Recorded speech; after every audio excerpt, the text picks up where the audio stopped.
The ancient world functioned as a strict economy of debts.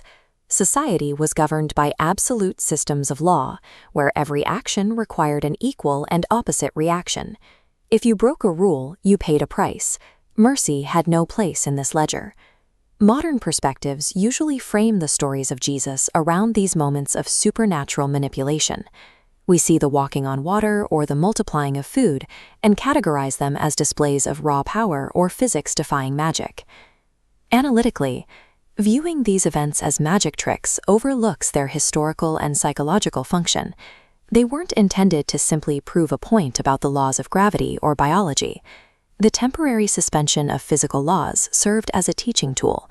By breaking the rules of nature, Jesus could introduce a radical new emotional law to a culture that had no context for it.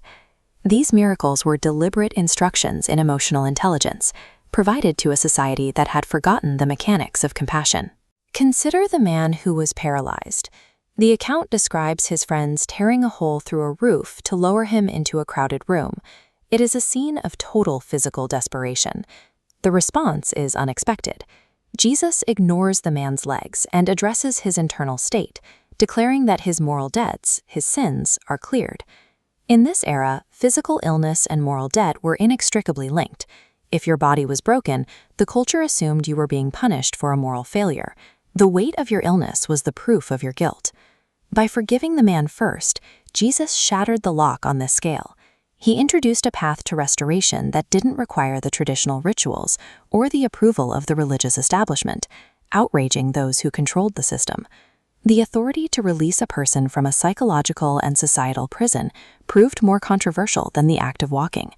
The physical healing followed as the proof of the emotional release. When the man stood up and carried his mat, he provided a visible sign that his internal debt was gone. The paralysis was the visible symptom of a deeper problem. The man had been immobilized by societal rejection and his own internalized guilt. The miracle acted as a shock to the system. It was a spectacle designed to bypass the cognitive biases of the crowd and force them to witness a reality they previously thought impossible. That moment of awe created a brief window of psychological vulnerability in everyone watching. Within that window, a new message could be delivered.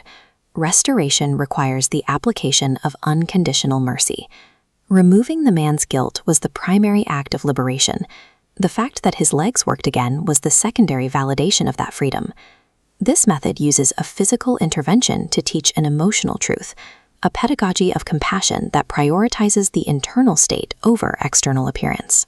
The miracle was a Trojan horse, used to smuggle the concept of forgiveness into a culture that lived by the rule of the debt.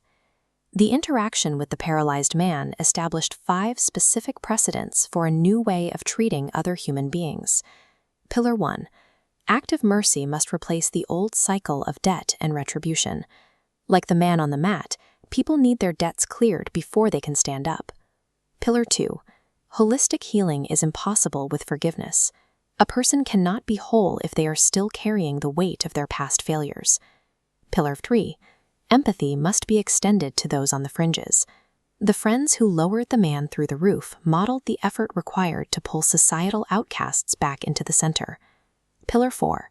Compassionate action is the priority. The needs of the suffering individual carry more weight than the rules of a rigid dogma. Pillar 5. These events demonstrate that human interaction can be defined by empathy rather than the ledgers of debt, creating a framework for a more resilient society.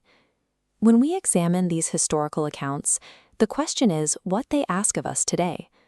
The lasting shift occurred when the laws of retribution met the radical power of forgiveness. The capacity to release someone from their debt remains the most potent tool for human restoration we possess.